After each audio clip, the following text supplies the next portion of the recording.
Bismillahirrahmanirrahim. Assalamualaikum warahmatullahi wabarakatuh. Waalaikumsalam warahmatullahi wabarakatuh. Alhamdulillah, alhamdulillahirabbil alamin. Wassalatu wassalamu ala asrofil anbiya'i mursalin wa ala alihi rasulillahi ajmain. Yang sama-sama kita hormati Ibu Kepala TK Negeri Pembina Pulau Punjung dan seterusnya kepada ibu-ibu majelis guru TK Negeri Pulau Punjung. Puji syukur marilah kita ucapkan kepada Allah Subhanahu wa Ta'ala yang telah melimpahkan rahmat dan karunia di hadapan kita semua, sehingga kita telah dapat berkumpul di ruangan ini. Salawat beserta salam marilah kita curahkan buat junjungan kita sedunia, yakni Nabi besar Muhammad Sallallahu Alaihi Wasallam. Acara pertama pembukaan yang sedang berlangsung. Sebelum kita memasuki acara selanjutnya, marilah kita buka dengan membacakan basmalah. Acara selanjutnya sambutan oleh Kepala TK Negeri Pulau Punjung. Kepada Ibu Kepala, waktu dan tempat kami persilakan.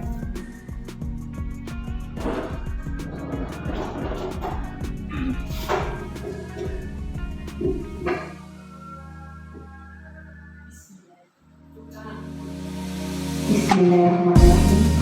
Assalamualaikum warahmatullahi wabarakatuh. Puji dan syukur kehadirat Allah Subhanahu wa Ta'ala. Salawat kepada junjungan Nabi Muhammad Sallallahu Alaihi Wasallam. Allahumma shalli ala Muhammad. Alhamdulillah, di pagi yang cerah ini kita dapat berkumpul bersama dalam rangka berbagi praktek baik oleh salah satu rekan kita, yaitu Ibu Jumatur Rahma SPD. Kegiatan berbagi praktek baik ini adalah berbagi pemahaman tentang budaya positif yang ada di sekolah. Untuk itu saya ucapkan terima kasih yang sebesar-besarnya kepada Ibu Majelis Guru TK Negeri Pembina Pulau Punjung, kepada Ibu Majelis Guru TK Aisyah 01 Pulau Punjung yang telah berkenan meluangkan waktu pada hari ini untuk berkumpul bersama mendengarkan berbagi pemahaman yang akan disampaikan oleh Ibu Jumatur Rahma nantinya. Dan juga terima kasih yang tertinggal kepada Ibu Jumatur Rahma sebagai calon guru penggerak dari angkatan 9 yang alhamdulillah mulai terhitung bulan Agustus kemarin memulai pendidikan untuk sebagai calon guru penggerak ini. Kita berharap dari kegiatan ini dapat menjadi tambahan ilmu bagi ibu-ibu guru TK Negeri Pembina Pulau Punjung beserta ibu-ibu majelis guru dari TK Aisyah 01 Pulau Punjung. Dari ilmu yang kita dapatkan hari ini dapat kita aplikasikan dan realisasikan di lembaga tempat kita bekerja saat ini. Tidak banyak yang dapat saya sampaikan. Waktu yang selama-lamanya kami berikan kepada Ibu Jumatur Rahma, dan terakhir terima kasih kembali kepada Ibu Majelis Guru. Salah kata saya mohon maaf. Saya akhiri, wabillahi taufiq wal hidayah. Wassalamualaikum warahmatullahi wabarakatuh. Terima kasih kita ucapkan kepada Ibu Kepala TK Negeri Pulau Punjung. Acara selanjutnya yakni acara inti kepada Ibu Jumatur, kami persilahkan untuk pembagian materinya ke hadapan kita bersama. Kepala ujung waktu dan tempat kami silakan. Baik, terima kasih waktu yang diberikan Bu Kepala dan Ibu semua. Izin saya menyampaikan presentasi. Boleh Ibu? Oke, Assalamualaikum warahmatullahi wabarakatuh. Waalaikumsalam warahmatullahi wabarakatuh.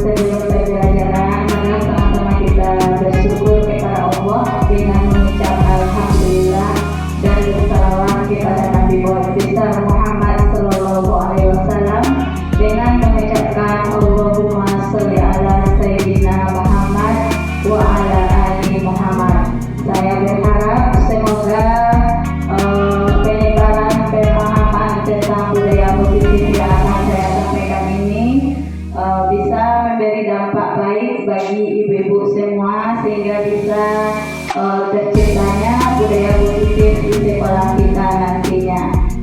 Besar harapan saya kita semua bisa mengaplikasikannya di lapangan. Apakah ibu bersedia? Insya Allah.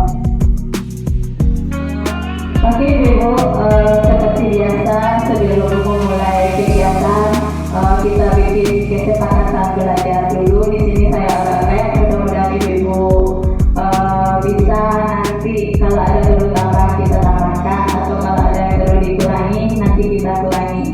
Yang pertama, selama kita belajar nanti seluruh peserta memiliki kesempatan untuk berpendapat. Apakah ibu setuju? Setuju. Yang kedua, selama kegiatan belajar nanti kita berpikiran terbuka dan saling menghormati. Apakah ibu bisa setuju? Setuju. Yang ketiga, saat memberikan pendapat kita berharap nanti bisa bergantian. Bagaimana ibu? Setuju. Yang keempat, nanti saya berharap mudah-mudahan semua ibu-ibu bisa berpartisipasi aktif selama mengikuti kegiatan ini. Apakah ada yang perlu ditambahkan ibu-ibu? Pas, terima kasih. Oke, sebelum kita lanjutkan acara, mari kita segarkan dulu ingatan kita segarkan pikiran kita dengan melaksanakan ice breaking dulu. Saya berharap kita semua bisa bergembira selama mengikuti acara ini. Ibu-ibu, saya harapkan bisa berdiri.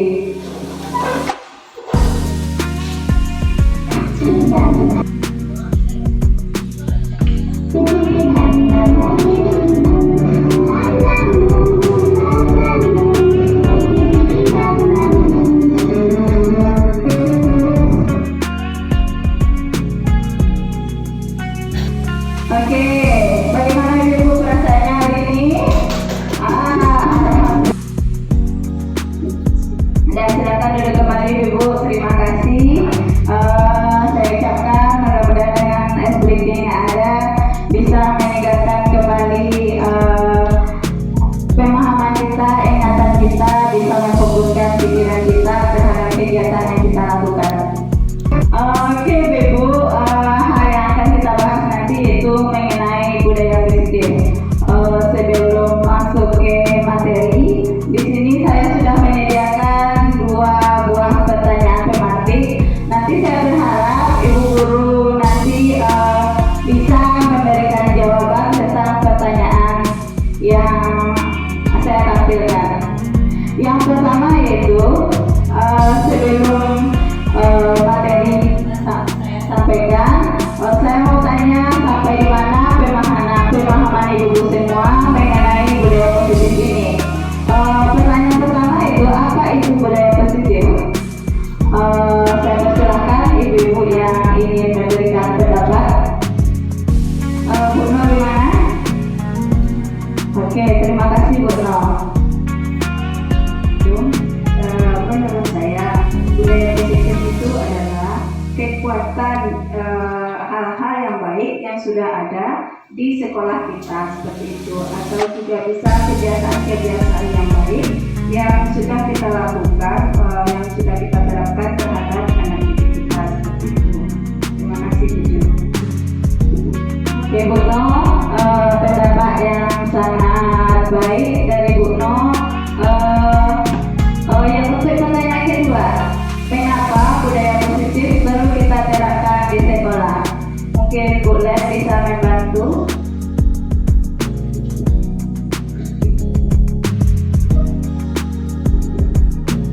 Terima kasih atas waktunya Bu Jo.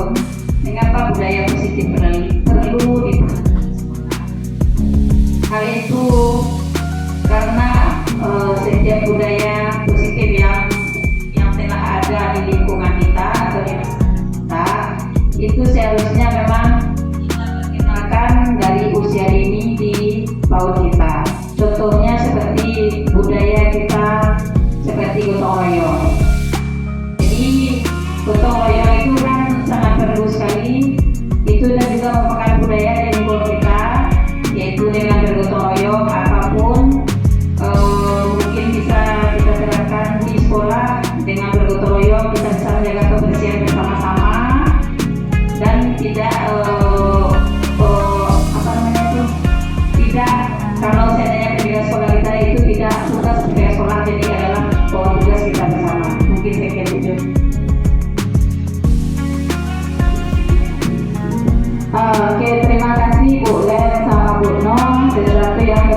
sekolah ini bukan saja budaya yang ada di luar, tapi nilai-nilai kebaikan yang ada dalam diri anak, yang ada dalam diri seorang guru harus terus dikembangkan supaya nanti tercipta lingkungan pembelajaran positif di sekolah.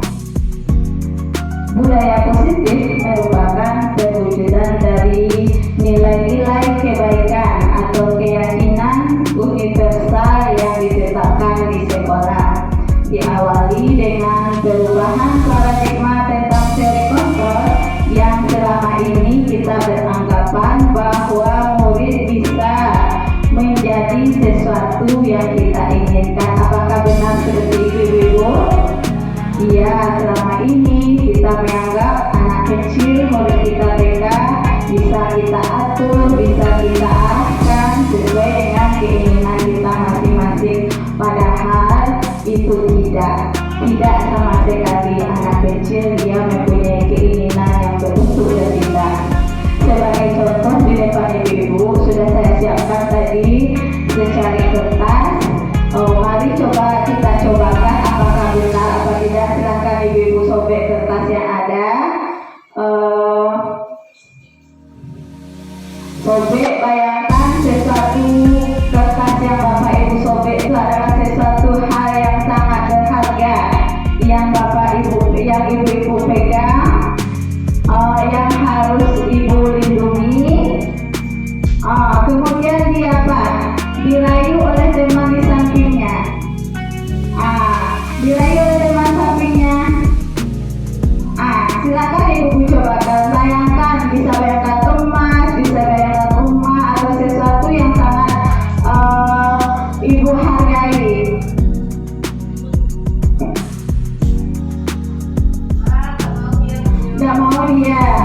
Tidak mau tadi bujuk-bujuk, no?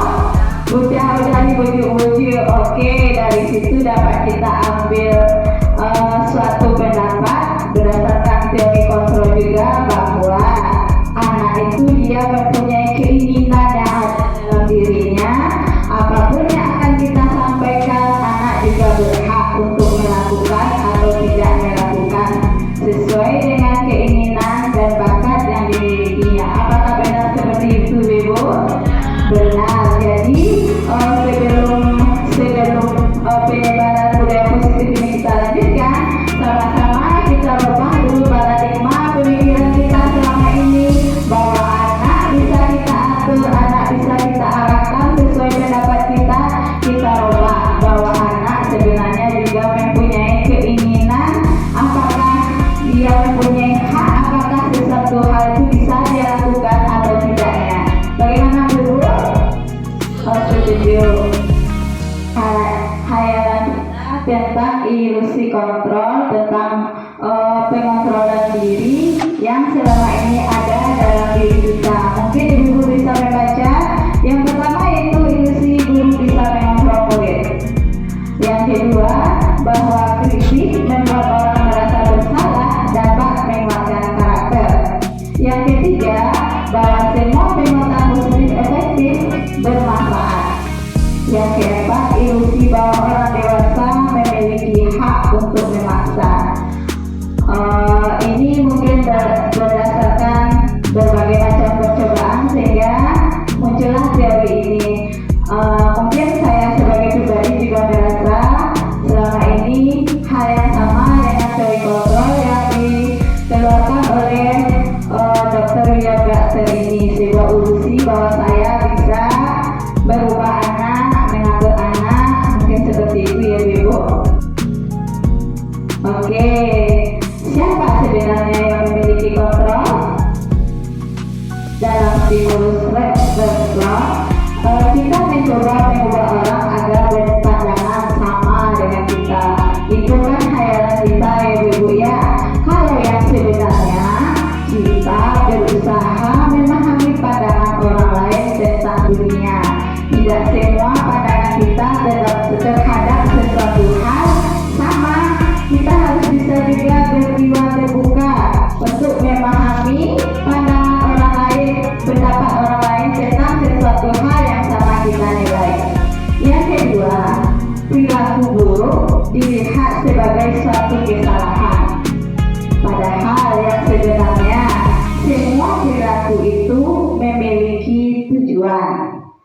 Yang ketiga, orang lain bisa mengontrol saya. Padahal yang sebenarnya yang ada di teori kontrol hanya kita yang bisa mengontrol diri kita sendiri.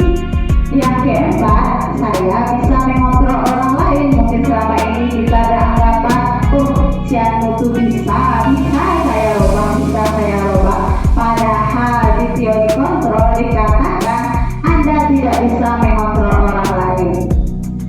Yang kelima, pemaksaan ada pada saat bujukan gagal. Mungkin saat kita gagal, saat anak gagal kita paksa gimana pokoknya harus. Padahal yang sebenarnya bekerja sama dan konsensus menciptakan pilihan-pilihan yang baru. Yang selanjutnya, ini kita berilusi model pikiran menang atau kalah sehingga menjadi suatu pijakan bagi kita untuk bertindak. Padahal yang sebenarnya adalah kita berpikiran harus sama-sama menang, sama menguntungkan bagi kita dan menguntungkan juga bagi orang lain. Budaya positif memiliki beberapa konsep inti. Yang pertama yaitu disiplin atau budaya positif. Yang kedua, memahami perilaku manusia berkaitan dengan hukuman dan penghargaan. Yang ketiga, membuat keyakinan jelas. Yang keempat, memahami kebutuhan dasar manusia. Yang kelima, kita menetapkan posisi kontrol seorang guru. Dan yang terakhir, menerapkan segitiga restitusi untuk penyelesaian masalah di sekolah. Apa itu disiplin atau budaya positif? Disiplin atau budaya positif penerapannya dengan mengajarkan anak bertanggung jawab dan menumbuhkan kesadaran berdasarkan nilai-nilai kebaikan yang ada pada diri anak. Yang selanjutnya, lebih ke arah disiplin diri yang mengontrol diri dalam melakukan setiap tindakan. Selanjutnya, agar dapat membuat murid memahami dan menyadari berdasarkan motivasi internal, bukan akibat paksaan, pujian, atau hukuman. Ini tujuan akhir kita mempelajari budaya positif ini, supaya anak memiliki tanggung jawab, disiplin diri, dan memiliki dorongan untuk melakukan tersebut berdasarkan dorongan yang ada dalam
dia sampai dalam momen itu, akhirnya terjadilah apa yang kurang menyenangkan bagi orang yang menonton. Hanya itu pendapat dari saya. Oke, terima kasih Bu Dewi. Mungkin Bu Dewi bisa menambahkan.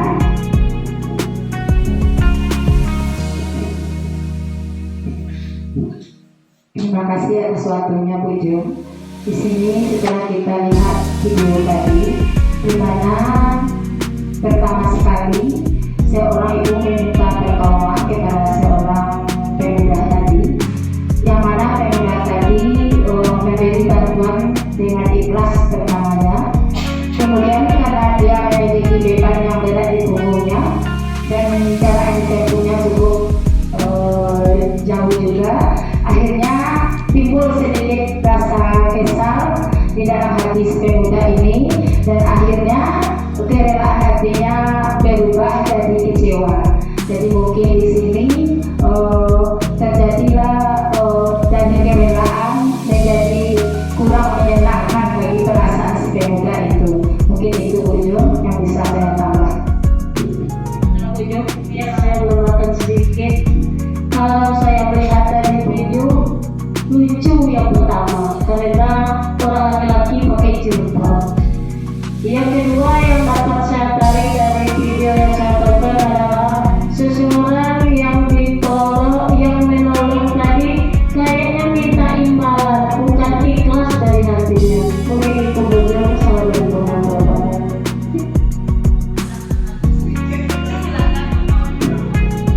Oke, betul Bu, lucu videonya seperti itu ya. Kalau menurut saya tadi si lelaki tadi ikhlas menolong, cuma mungkin merasa dibohongi seperti itu. Tadi kan dibilang sama ibu itu ketika mau menolong tuh tempatnya dekat seperti itu. Ternyata di bawah jalannya itu berbelok-belok lagi, tempat jalannya juga rutenya susah ya Bu Jumia, jadi mungkin dari situ dia merasa dibohongi, jadi agak kecewa seperti itu. Dan terima kasih Bu Jum. Oke, terima kasih kepada Bu Lilis, Bu Dewi, Bu Or, dan Bu No yang telah menyampaikan pendapatnya. Selamat datang kepada adik-adik kami mahasiswa UNAM yang juga telah menyempatkan memberikan waktunya untuk hadir pada saat ini. Untuk lebih memahami video tersebut, mari kita pahami materi selanjutnya. Apa motivasi kita saat melakukan suatu tindakan? Yang pertama yaitu motivasi yang datang dari luar atau disebut dengan eksternal. Yang kedua yaitu motivasi yang datang dari dalam diri kita masing-masing atau disebut dengan internal.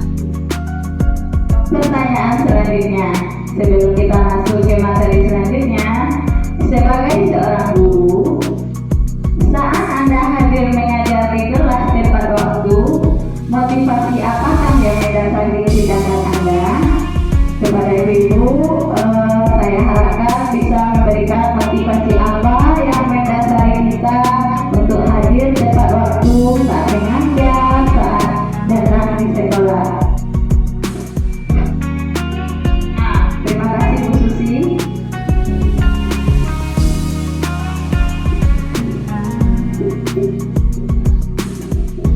Terima kasih atas waktunya Bu Jum. Sebagai seorang guru, saat kita hadir di kelas tepat waktu, motivasi, terutama motivasi pribadi saya sendiri, yaitu rasa tanggung jawab sebagai seorang guru untuk melayani anak didik dengan tepat waktu. Mungkin ada videonya dari saya.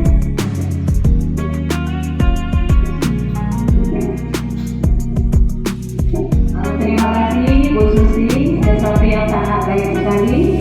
Ada ibu yang bisa menambahkan atau menguatkan? Boleh nambah untuk kepala.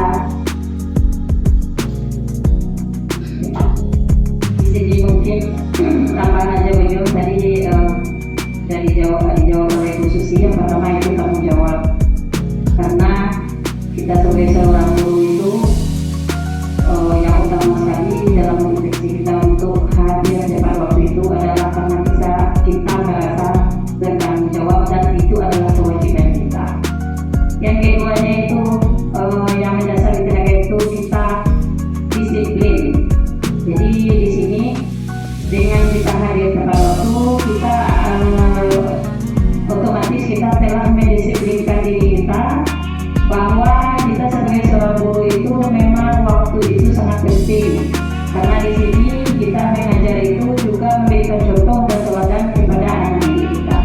Ini ada yang lainnya Ibu.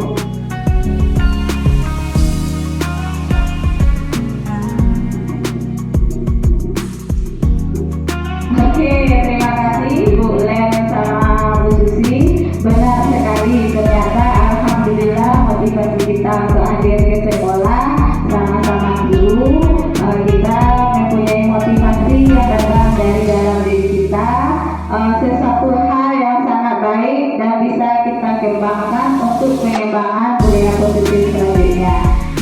Ragam jawaban yang bisa jadi pertimbangan dari pertanyaan tadi itu, yang pertama, karena tidak ingin ditegur. Alhamdulillah kita di sini benar-benar datang sekolah bukan karena bukan karena tidak ingin ditegur oleh atasan, kemudian mendapat surat peringatan untuk menghindari ketidaknyamanan atau hukuman.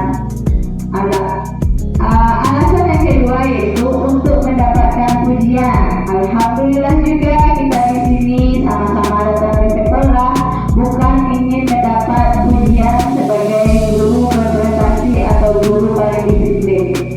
Yang ketiga, alhamdulillah juga kita hadir ke sekolah untuk menghargai waktu, menghargai diri sendiri sebagai teladan murid karena tindakan yang kita lakukan dicontoh oleh murid.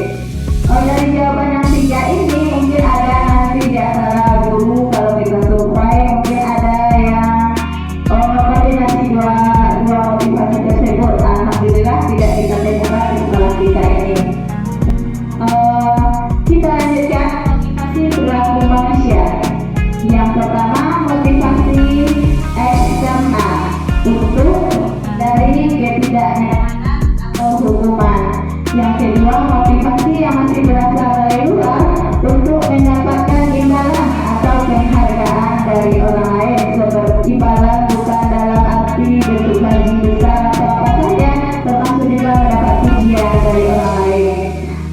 Sedangkan motivasi yang dapat dari dalam diri kita yaitu yang datang benar-benar yang saya temukan dari diri ibu itu untuk menjadi orang yang kita inginkan dan menghargai diri sendiri dengan nilai-nilai yang kita percayai, itu nilai tanggung jawab dan disiplin terhadap tugas yang diberikan.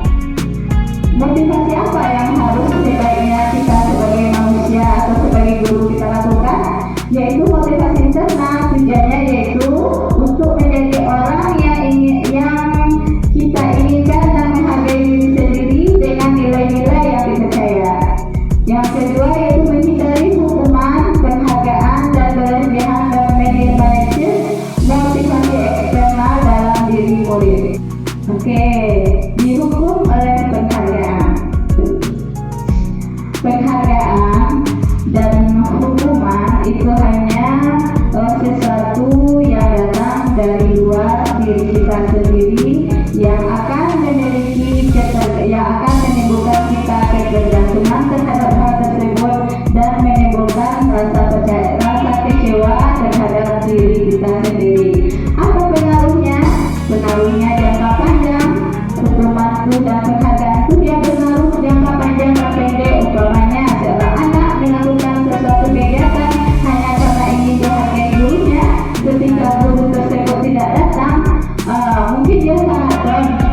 sekian hari tidak memberi berita kepada murid, mungkin dia merasa, oh saya tidak sayang lagi oleh ibu atau bunda tidak sayang lagi kepada saya, seperti itu mungkin implementasinya di lingkungan sekolah ibu-ibunya. Penghargaan menurunkan kualitas karena kita tidak mungkin hanya terfokus pada satu anak sehingga tidak memperhatikan anak-anak lain yang lebih mungkin memiliki potensi dari dirinya. Penghargaan mematikan kreativitas karena seseorang yang kita kasih penghargaan, mungkin yang lain sudah kabur, dia aja lah yang terus muncul, saya harus aja lagi, seperti itu mungkin ya sama murid. Penghargaan mengurangi motivasi intrinsik. Anak hanya berharap mendapat hadiah, mendapat pujian dari guru tanpa mengharapkan, tanpa ada dorongan yang ada datang dari dalam dirinya. Berikut yaitu perbedaan hukuman dan konsekuensi. Perlu kita ketahui bersama, hukuman terhadap sesuatu yang harus terjadi pada diri anak tanpa anak itu mengetahui sebelumnya. Ini harus terjadi karena kesalahan, tapi dia tidak tahu bahwa itu harus terjadi pada dirinya. Sedangkan konsekuensi ini adalah kesepakatan antara guru dan anak. Guru sudah memberikan kesepakatan, anak juga sudah sepakat, dan anak tersebut harus bertindak sesuai dengan konsekuensi yang telah disepakatinya bersama guru. Ada beberapa tindakan guru yang bisa kita kelompokkan nantinya. Yang pertama, mencatat 100 kali dalam buku kalimat saya tidak akan terlambat lagi karena datang ke sekolah terlambat. Apakah itu hukuman atau konsekuensi, Ibu? Hukuman. Ada yang jawab konsekuensi? Tidak. Yang kedua, lari mengelilingi lapangan basket 2 kali karena terlambat hadir di sekolah. Hukuman atau konsekuensi, Ibu? Konsekuensi. Ada yang bilang hukuman? Ada posisi nanti kita tengok ya. Yang ketiga, murid diminta untuk push up 15 kali karena tidak menggunakan masker ke sekolah. Hukuman atau konsekuensi? Hukuman. Selanjutnya, menggantikan kertas tugas teman yang telah dicoret-coret. Konsekuensi. Selanjutnya, membersihkan tumpahan air di meja tulis karena tersenggol saat belajar. Konsekuensi. Selanjutnya, murid disuruh mengenakan sepatu seharian di sekolah karena tidak mengenakan sepatu hitam. Ada yang hukuman, ada yang konsekuensi. Nanti kita tengok dulu. Selanjutnya, lari mengelilingi lapangan basket 2 kali karena terlambat 10 menit untuk mengikuti pelajaran. Konsekuensi. Oke, jawaban ibu tadi sudah banyak ya. Yang pertama, mencatat 100 kali dalam buku kalimat itu termasuk hukuman. Hebat ibu-ibu. Yang kedua, mengelilingi lapangan basket karena terlambat masuk hukuman. Selanjutnya, murid diminta push up 15 kali karena tidak menambah basket. Hukuman. Menggantikan kertas tugas teman yang dicoret-coret. Konsekuensi. Hebat ibu. Membersihkan tumpahan air di meja tulis karena tersenggol pada saat belajar. Konsekuensi. Murid disuruh untuk tidak mengenakan sepatu seharian karena sepatu hitam. Hukuman. Lari mengelilingi lapangan basket 2 kali karena terlambat 10 menit. Konsekuensi ya. Iya, ketika mata pelajaran kecil. Apa perbedaan hukuman dan konsekuensi? Ini yang kita bahas tadi sedikit ya. Hukuman yaitu sesuatu yang menyakitkan sekali yang harus terjadi. Sedangkan konsekuensi sesuatu yang harus terjadi. Sama-sama harus terjadi, tapi konsekuensi kita telah mengetahui bahwa itu harus terjadi.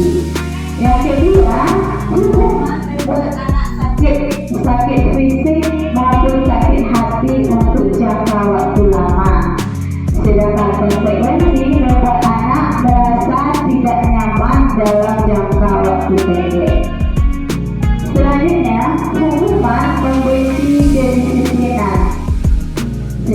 konsekuensi, anak menghargai disiplin. Di sini anak yang dituju ya Bu. Kalau diberikan hukuman, mungkin anak itu akan benci terhadap disiplin sekolah yang dia sebelumnya tidak tahu. Kalau saya seperti ini hukuman saya karena sudah terjadi, dia makin benci dengan disiplin.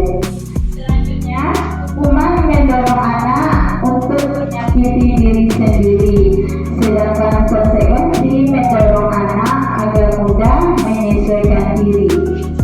Hukuman memberikan konsep diri yang buruk, sedangkan konsekuensi memberikan konsep diri yang baik.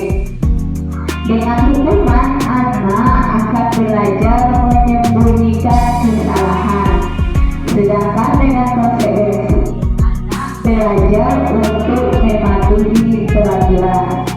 Hukuman menimbulkan rasa marah, rasa bersalah, dipermalukan, merasa tak dihargai, sedangkan menimbulkan anak karena anak diasingkan untuk sementara.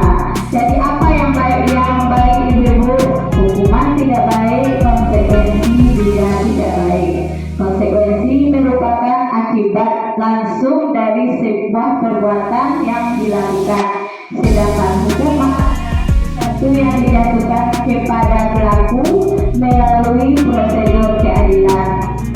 Hukuman tidak baik, konsekuensi juga membawa hal tidak baik.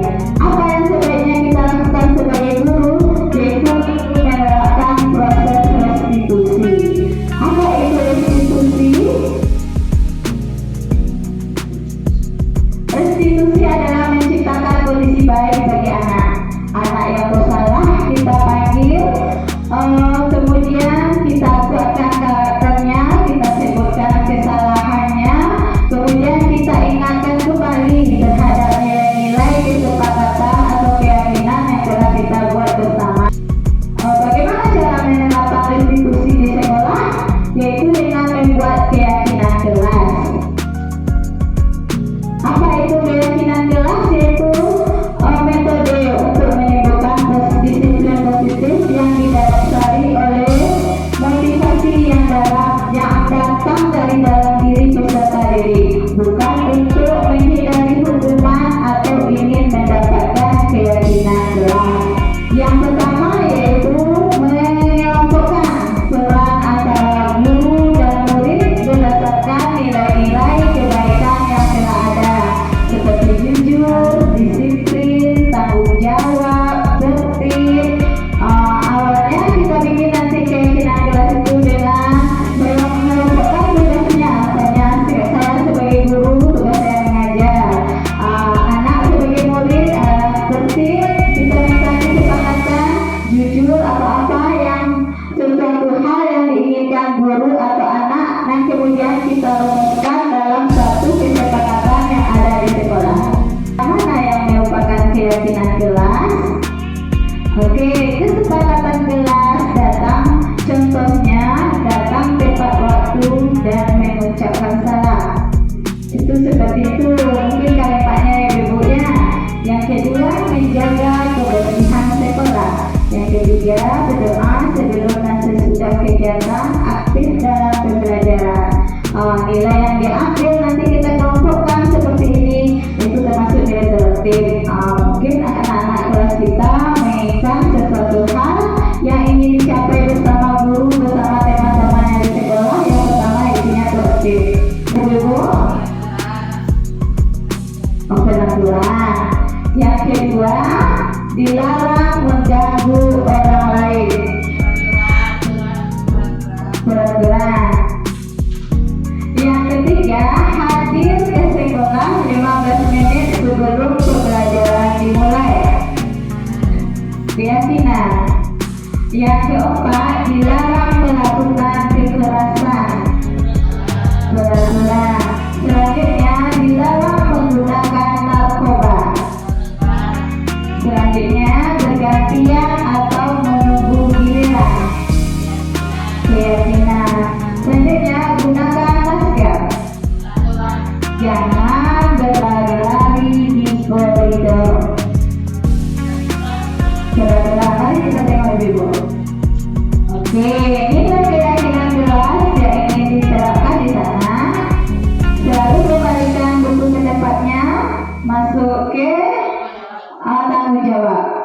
dilarang mengganggu orang lain. Keyakinan kelasnya nanti nilai yang akan diambil itu menghormati orang lain. Hadir ke sekolah 15 menit sebelum pembelajaran dimulai. Apa keyakinan kelasnya? Menghormati orang lain dan berkomitmen. Dilarang melakukan kekerasan. Apa nilai-nilainya? Keselamatan dan menghormati orang lain. Dilarang menggunakan narkoba. Apa nilai yang akan diambil? Nilai kesehatan. Bergantian atau menunggu giliran. Apa yang akan diambil? Menghormati orang lain dan bersabar. Gunakan masker. Masuk aturan. Nilai yang ingin diambil itu kesehatan dan keselamatan. Jangan berlari kelas atau di koridor. Apa nilai yang akan kita ambil? Keselamatan dan keamanan. Oke Ibu, mari sama-sama kembali kita segarkan pemikiran kita dengan SPG. Silakan Ibu berdiri.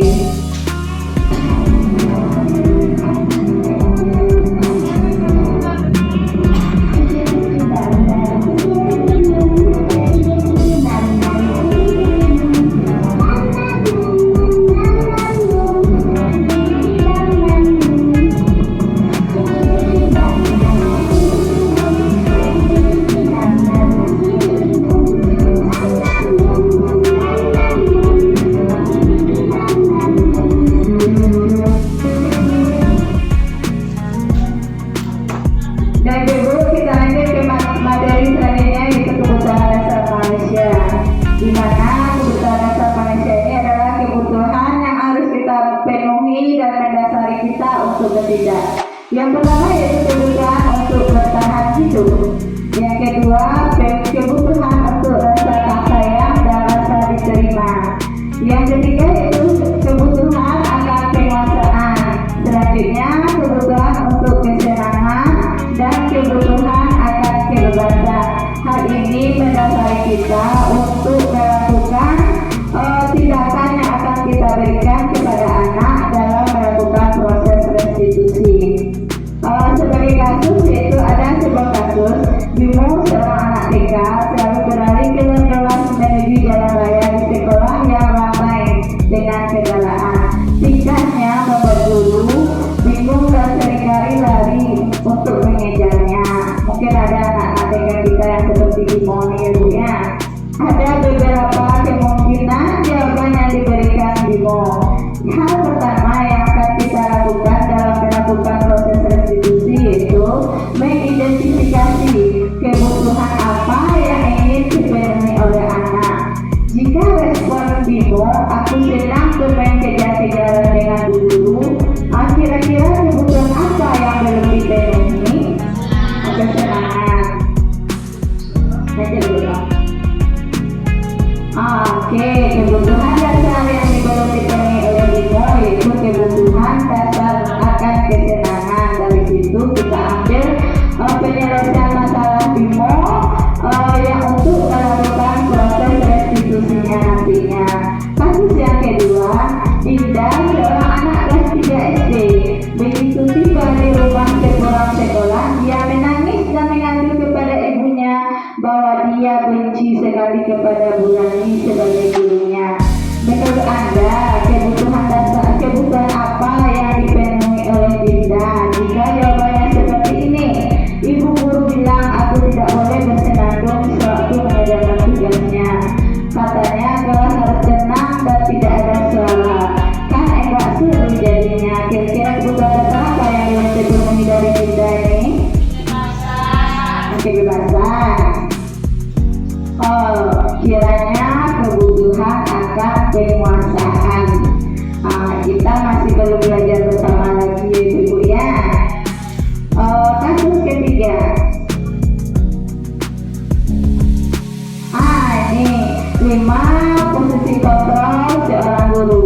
Kita sebagai seorang guru dalam melakukan tindakan murid bisa berada di posisi penghukum atau pembuat rasa bersalah atau sebagai teman, pemantau atau manajer. Sebagai penghukum biasanya hukuman ini bukan saja dari tindakan fisik, melainkan juga dari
berbuat baik kepada anak dengan memberikan proses segitiga dengan melakukan restitusi terhadap kesalahan yang telah dibuat oleh anak. Lanjut Bu Nom. Lanjut Bu Nom.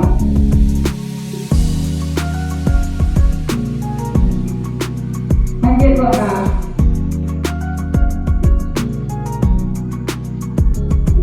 Oke, apa identitas dari posisi kontrol ini?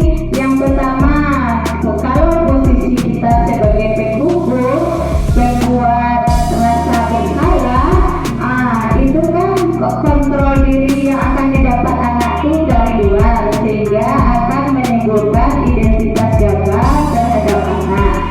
Lalu yang kedua, identitas berhasil atau sukses, ini masih kontrol dari luar.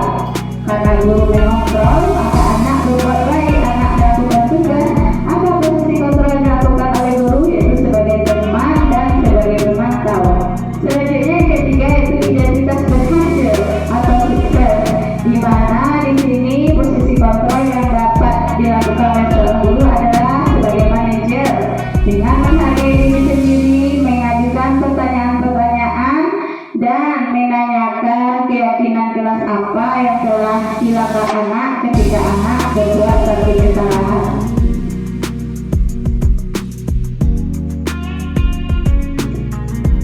Oke, apa itu segitiga restitusi?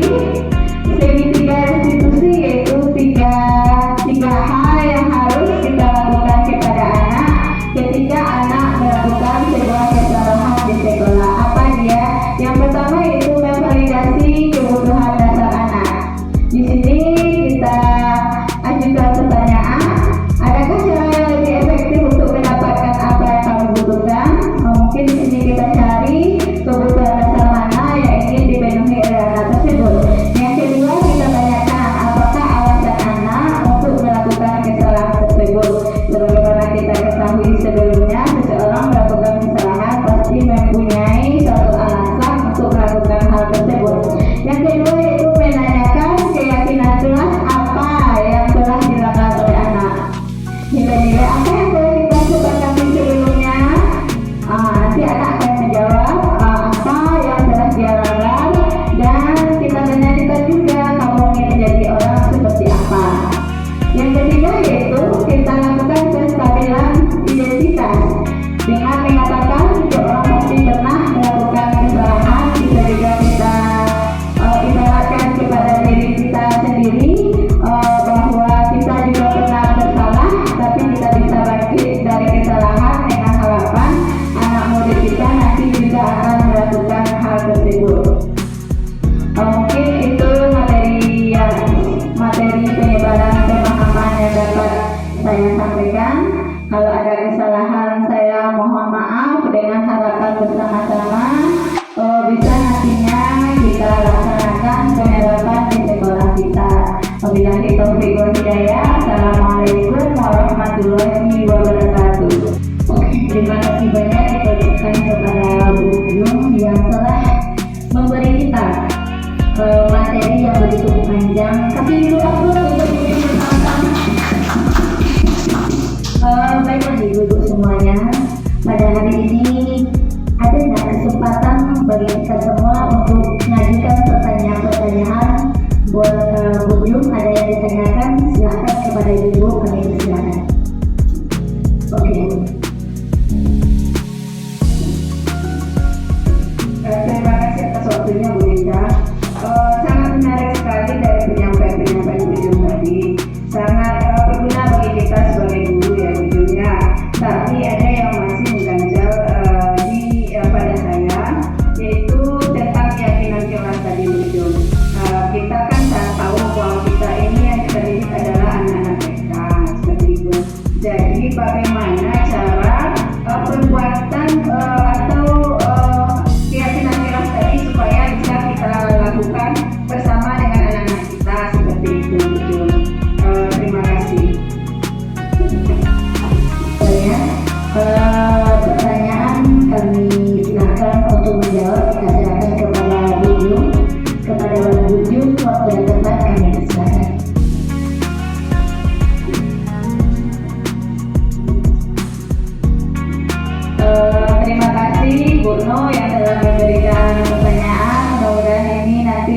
penguatan bagi kita bersama untuk melakukan tindakan di lapangan atau tepatnya di kelas kita masing-masing. Hal pertama yang akan kita lakukan dalam membuat keyakinan kelas itu adalah mengelompokkan antara apa yang diinginkan guru kita sebutkan, kemudian kita mancing juga hal-hal apa yang diinginkan anak. Kemudian dari hal yang kita inginkan itu kita tuliskan di papan tulis dan kita tetapkan nilai-nilai kebaikan apa yang ingin kita dapatkan dari keyakinan kelas, kesepakatan kelas yang telah kita susun nantinya. Setelah dapat nilai-nilai kebaikan yang ada, di sana kita mulai menyusun kalimat sebuah kesepakatan bersama antara guru dan murid, yang dimana kalimat tersebut adalah kalimat-kalimat positif, menghilangkan kata-kata yang mengandung kata negatif. Apa itu kata negatif? Seperti tidak boleh, harus datang. Seperti itu yang mungkin ibu lebih paham, yang lebih memahami bahasa Indonesia yang baik mungkin bisa menyebarkannya nantinya. Kemudian setelah kesepakatan kelas itu kita tuliskan, kita paparkan bersama, di akhirnya nanti ada nota kesepakatan antara guru dan murid dengan memberikan tanda tangan atau cap jempol di kertas yang telah disediakan. Hal terakhir dari keyakinan kelas ini supaya sama-sama anak dan guru sama-sama mengingatnya, yaitu dengan memajang sebuah kesepakatan yang telah ditandatangani bersama, dipajang di kelas, di ruangan, di dinding mana yang lebih cepat bisa dilihat anak, sehingga anak ketika melakukan kesalahan bisa kita ingatkan kembali. Mungkin seperti itu. Terima kasih.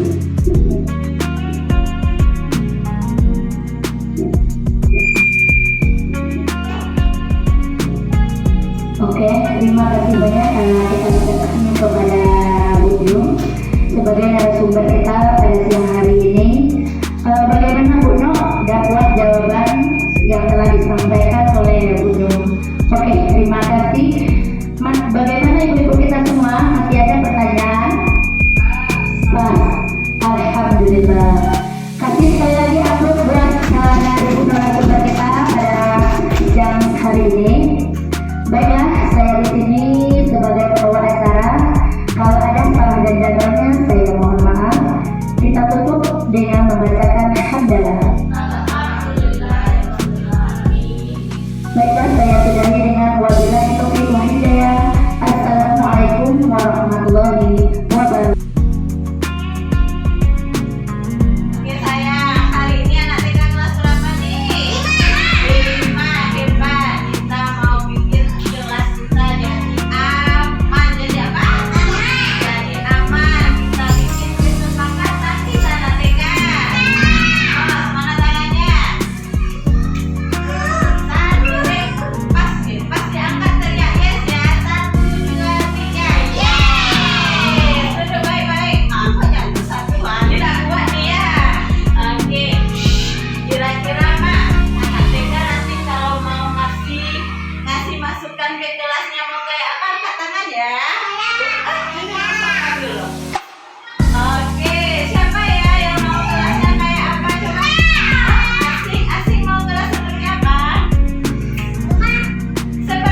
hebat. Wah.